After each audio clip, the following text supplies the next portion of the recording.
Aamir, south Africa ने जहां छोड़ा था, अगरचे वो एक मैच हार भी चुका है नीदरलैंड के खिलाफ, लेकिन जिस अंदाज से उन्होंने डिफेंडिंग चैंपियन को हराया, कैसे देखते हैं आज के मैच को? देखिए, इनके आगे कोई टीम फंसती है तो ये 400 के करीब ही जाते हैं। पिछले मैच में सिर्फ 1 रन से रह गए 400 से। आज चांसेस हैं कि उधर फिर पहुंच जाएंगे। जिस तरह ये बैटिंग कर रहे हैं, देखिए इनका लेट मिडल ऑर्डर भी जो है अब वो फॉर्म में आ गया है। उन्होंने भी बताया कि 7वें नंबर के ऊपर जब जेंसन को आप ऑलराउंडर कहते हैं तो क्यों कहते हैं। पिछले मैच में उन्होंने इंग्लिश बॉलर की जो पिटाई की, so I think it's a well oiled unit. और बड़ा अच्छा इनका कॉम्बिनेशन चल रहा है। फास्ट बॉलर्स बड़ा अच्छा कर रहे हैं।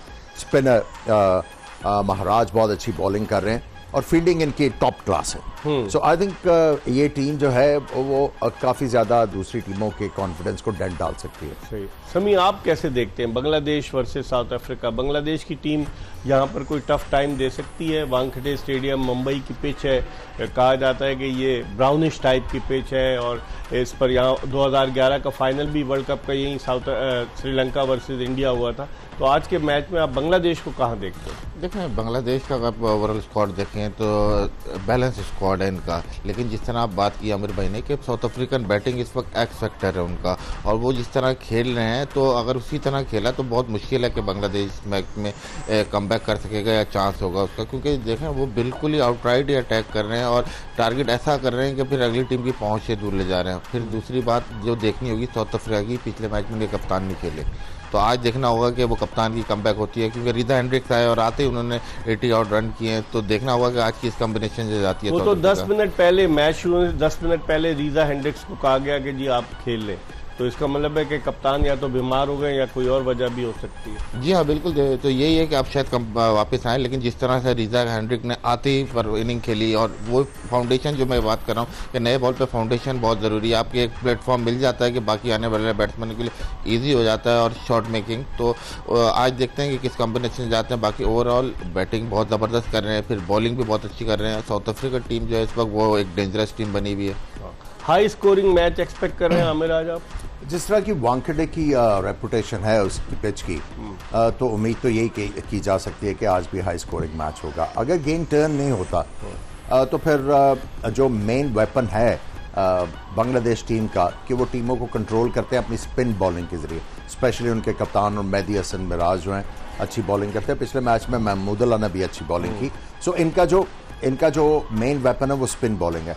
अगर स्पिन नहीं होता और ऊपर से अगर फास्ट बॉलर इनको अच्छा नहीं करके देते तो फिर इनके लिए काफ़ी ज़्यादा मुश्किल होगी। अपना आखिरी मैच बांग्लादेश जो था इंडिया के अगेंस्ट खेला पुणे में, और इंडिया ने बआसानी वो मैच जीत लिया। हालांकि बैटिंग बांग्लादेश ने फिर भी निस्बतन बेहतर की थी, लेकिन बॉलिंग के शोबे में विराट कोहली ने उन्हें आउट क्लास कर दिया था। देखिए, जो मसला इनका है, जैसे इनका कोई एक आधा जो मेन प्लेयर है वो साइड लाइन पे जाता है। पिछले मैच में तो 2 साइड लाइन पे गए, शाकिब उनके कप्तान और साथ में तस्कीन, और आपको पता लग रहा था कि टीम जो है वो बिल्कुल जो है वो एट सी है, और उनकी परफॉर्मेंस जो है वो सी ऑफ चेंज आपको नज़र आ रहा था कि बिल्कुल ऑफ द बॉयल है। सो अगर तस्कीन और शाकिब आते हैं फिर थोड़ा सा आप जो है मुकाबला जो है उसकी उम्मीद कर सकते हैं। अदरवाइज जो है साउथ अफ्रीका जिस तरह खेल रहा है और जिस परफॉर्मेंस जिस फॉर्म से खेल रहा है, इनके लिए बहुत मुश्किल होगी। हाँ, जिस तरह की उन्होंने नीदरलैंड के खिलाफ क्रिकेट खेली है उस तरह अगर खेलते हैं तो फिर बांग्लादेश का चांस बनता है। समी, बांग्लादेश की जो बॉलिंग अटैक है, फास्ट बॉलर्स की अगर हम बात करें, मुस्तफिजुर रहमान है, शरीफुल इस्लाम है, फिर तस्कीन अहमद को इन्होंने ड्रॉप कर दिया था, फिर ये अपने स्पिनर्स पे रिलाई करते हैं। इस बॉलिंग के आगे आप समझते हैं कि साउथ अफ्रीकन्स के लिए कोई मुश्किल नहीं होनी चाहिए? देखें, डिपेंड करता है दिन पर फिर विकेट का, लेकिन अगर देखें कि पिछले हमें शकीब नहीं थे, तस्कीन नहीं थे, फिर मुस्तफीज़ ने भी 5 ओवर कराए, तो टोटली एक्सपीरियंस एकदम बॉलिंग हो गई उनकी। तो ये है कि आज देखना होगा कि शकीब वापस आते हैं नहीं आते। बाकी ओवरऑल अगर आप देखें तस्कीन आ गए और शकीब आ गए बॉलिंग में, तो फिर भी डिसेंट इनकी बॉलिंग लाइनअप है, लेकिन डिपेंड करता है कि नया बॉल कैसे करते हैं। अगर अर्ली ऑन विकेट नहीं ली तो साउथ अफ्रीका जिस तरह से खेल रहा है तो वो गो आफ्टर जाएगा इनकी बॉलिंग के खिलाफ, और चांसेस यही हैं कि जिस तरह का ग्राउंड है हाई स्कोरिंग गेम हो। और अगर हम देखें कि बांग्लादेशी बॉलर्स ने ये 4 जो मैचेस खेले, अगर हम उनकी बॉलिंग का देखें तो 5-5 विकेटें हैं 3 बॉलर्स की, शकीब उल हसन, मेहदी हसन रियाज और शरीफ उल इस्लाम, और बाकी 2-2, 4-4 इस तरह से। तो आमिर ये इतनी इंप्रेसिव बॉलिंग तो नजर नहीं आ रही थी। देखिए इनके तीनों जो फास्ट बॉलर हैं जब इकट्ठे खेलते हैं तो आपको फर्क नजर आता है, थोड़ा सा ये कुशन आपको देते हैं, कॉन्फिडेंस देते हैं कि हाँ ये ऑन द डे ये कुछ ना कुछ अपनी टीम के लिए लेके आ सकते हैं ऑन द टेबल। पर जब ये तीनों इकट्ठे नहीं खेलते तो आपको एक बहुत बड़ा डिफरेंस जो है वो नज़र आता है कि अब बांग्लादेश की वो वाली बॉलिंग नहीं है कि जहाँ पे वो ऑपोजिशन को जो है पकड़ सकें। हाँ, अगर तो वानखेड़े की जो मुझे मुश्किल लगता है कंडीशंस अगर किसी बांग्लादेशी स्टेडियम की तरह हो जाती है, पिच की तरह हो जाती है, तो शायद ये उनका मुकाबला कर। हसन महमूद को इन्होंने आमिर खिलाया था उसकी जगह, तस्कीन की जगह, लेकिन 8 ओवर में उन्होंने 65 रन दिए जो मैच खेले। देखिए वो वनडे में उनको खिलाया, उनकी एक तो पेस है, T20 में वो स्लोअर वन मार के उन पिचेस के ऊपर तो वो अच्छा परफॉर्म कर जाते हैं। लेकिन अगर आप रिप्लेस कर रहे हैं तस्कीन के साथ हसन महमूद को तो बहुत बड़ा फर्क है। देखिए उनके पास स्पेस भी नहीं है, यंग भी हैं, और वनडे क्रिकेट में 10 ओवर करने हैं आपने। बिल्कुल, यहाँ पे ओवर मैनेजमेंट रिक्वायर्ड है, यहाँ पे स्पेल मैनेजमेंट रिक्वायर्ड है। आपने ये देखना है जो सबसे इंपॉर्टेंट चीज़ है जब आप बॉलिंग कर रहे होते हो, मैं किसके साथ बॉलिंग कर रहा हूँ, सही है, हाँ, किसके साथ बॉलिंग कर रहा हूँ, और वो जो जब आप कॉम्प्लीमेंट करते हैं फिर फर्क पड़ता है। अब हसन के साथ अगर मेहदी हसन मिराज या महमूदुल्लाह बॉलिंग कर रहा है तो सारा प्रेशर तो इधर ही आ जाएगा। ठीक है, एलन डोनाल्ड के आने से भी जो हम पहले भी बात कर चुके हैं, फ़र्क तो पड़ा है उनके फास्ट बॉलर्स को, काफ़ी चीज़ें उन्होंने बताई हैं। और कल जिस तरह अफगानिस्तान के साथ अजय जडेजा की मौजूदगी जो थी वो भी बड़ी असरअंदाज हुई कि अफगानी बैट्समैन कल बिल्कुल डिफरेंट नजर आए। जी हाँ, बिल्कुल जिस तरह कंपोजर से खेले हैं और जितना रिलैक्स होकर खेले हैं ऐसा अमूमन देखने को नहीं मिलता। अब अमूमन यही कहा जाता है कि बड़े अग्रेसिव बैट्समैन अफगानी, लेकिन कल बड़ा काम और कंपोजली तरीके से उन्होंने चेज किया है।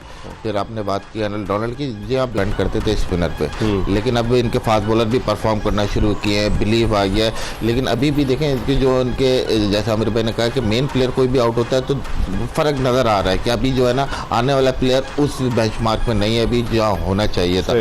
इसके मुकाबले में अगर आप साउथ अफ्रीका की बॉलिंग देखें तो वो जिस तरह उन्होंने आखिरी मैच में बॉल किया, इतने एक्यूरेट बॉल किए। देखें इंग्लैंड जैसी टीम के खिलाफ आपने शुरू के 8 ओवर में जैसे हमने बात की विकेट टू विकेट बॉल किए, even square leg final leg पीछे लिया हुआ, मतलब एक साइड टोटली आपने बिल्कुल खत्म कर दिया कि बैट्समैन इधर रन ही ना बना पाए। तो ये बड़ा इफेक्टिव मैंने स्टैट्स को देखेंगे। पाकिस्तानी अगर हम बॉलिंग की बात करें, पावर प्ले में अगेंस्ट नीदरलैंड हमने 10 ओवर में 47 रन दिए, 1 विकेट ली। अगेंस्ट श्रीलंका 10 ओवर में 58 रन दिए, 1 विकेट ली। इंडिया के खिलाफ 79 रन दिए, 2 विकेटें ली। और ऑस्ट्रेलिया के खिलाफ 10 ओवर में 82 रन दिए, कोई विकेट नहीं ली। और कल हमने अफगानिस्तान के खिलाफ 10 ओवर में 60 रन दिए, कोई विकेट नहीं ली। तो इसका मतलब है पावर प्ले में हम सिर्फ 4 विकेटें अब तक 5 मैचों में ले पाए। ये कितना इंपॉर्टेंट है जो हम शाहीन शाह अफरीदी पर रिलाई कर रहे थे कि पावर प्ले में इनिशियल ओवर में वो विकेट लेके देते हैं, लेकिन लग यही रहा है कि हमारी कारकर्दगी पावर प्ले में बहुत मायूस कुन है। देखिए हमने ये टूर्नामेंट से पहले ही बात की थी कि शाहीन शाह अफरीदी को सब समझ गए हैं कि इनकी स्ट्रेंथ्स क्या हैं और ये किस तरह आउट करते हैं।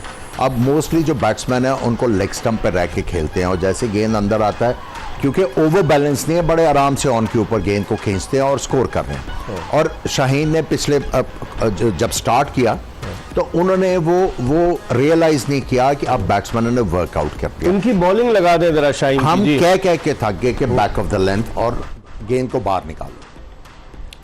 बैट्समैन के लिए सरप्राइज एलिमेंट लेके आओ। अगर वो लेग स्टंप पे ठहरा है, बीच में से गेंद बाहर निकलेगा, एज लगने के चांसेस है। बट ही वाज एडमेंट के नहीं, मैंने इसी तरह आउट करना है। खैर उस वजह से आपको अर्ली विकेट्स नहीं मिली।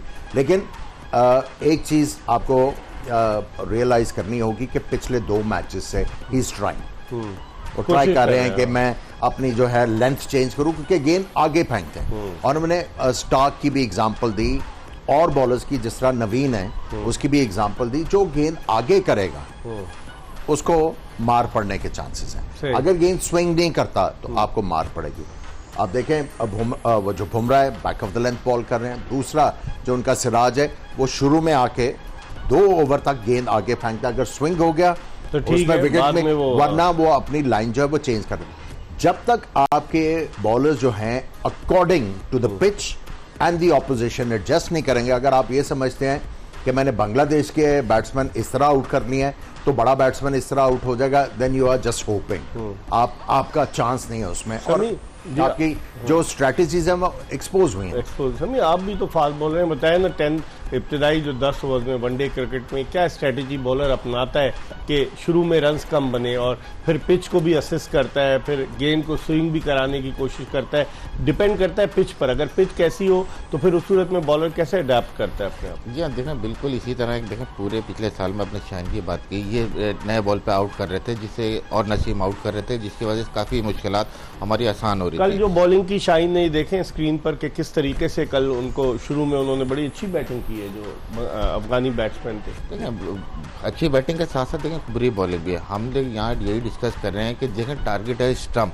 जहाँ बॉल कुछ नहीं कर रहा, स्विंग नहीं हो रहा, अगर तो आपने स्टंप में आ जाना है कुछ भी लेंथ पे। देखें साफ नज़र आ रहा है कि हम 90% बॉल विकेट से बाहर कर रहे हैं। फिर देखें कोई विकेट नया मिलती है तो शाइन राउंड द विकेट आ जाते हैं। Round the wicket off stump के बाहर आपके पास एक ऑप्शन है कि कॉट बिहाइंड हो जाए कहीं से, लेकिन विकेट में रहेंगे तो आपके पास बोल्ड लेग बिफोर का भी चांस है। ये टेक्निकल चीज़ है, इतनी सिंपल चीज़ है, पता नहीं क्यों ये नहीं अप्लाई कर रहे हैं। इसमें समी एक चीज़ ऐड करूँगा, अगर आप एज ए फास्ट बॉलर, आपकी स्ट्रैटेजी पूरी जो आपका थिंक टैंक है और कप्तान, ये स्ट्रैटेजी बने कि हम 6 फील्डर ऑफ साइड पर रखेंगे, ठीक है, और टांग के ऊपर आपको सिर्फ 3 फील्डर होंगे, कहाँ पे बॉल करेंगे आप? थोड़ा सा ऑफ स्टंप पे करेंगे। तो ये सारा मसला है। सही। हम कह के थक गए हैं कि एंगल इनटू द स्टंप्स आपने बॉल करना है, आपने बैट्समैन को क्रैम्प करना है। देखें मैट हेनरी की सक्सेस क्या है, वो थोड़ा सा एंगल क्रिएट करते हैं और उनका बॉल एंड अप करता है मिडिल स्टंप के ऊपर, जहां पे ना बैट्समैन कवर मार सकता है, ऑन साइड पे नहीं खेल सकता, रिस्की ऑन साइड पे खेल सकता है, रिस्की स्ट्रोक नहीं खेल सकता, रिस्क के जरिए, रिस्क किसके जरिए, ऑन साइड पे रिस्क। देखिए बात यह है कि अगर आप ऑन पे खेलेंगे तो गेंद ज्यादातर किधर जाएगा, fine leg, square leg, mid wicket. आप 4 की बजाय वहां पे 5 फील्डर रख लो ना, ask your bowler to bowl wicket to wicket. सही। जब ये वाली फ्लॉड आप स्ट्रेटजीज बनाओगे तो आपके बॉलर्स भी एक्सपोज होंगे, आपकी टीम एक्सपोज होगी। देखें ये जो आपने सारे लोग जमा किए हुए ना, ये वैसे ट्रैवलिंग कंपेनियन है। कल आप कह रहे हैं मेले में आए हुए हैं, ट्रैवलिंग कंपेनियन है, ठीक है, इनकी कंट्रीब्यूशन तो आपको है ही नहीं। अब आप जब इस तरह की स्ट्रेटजी बना के देंगे कप्तान को, और कप्तान देखिए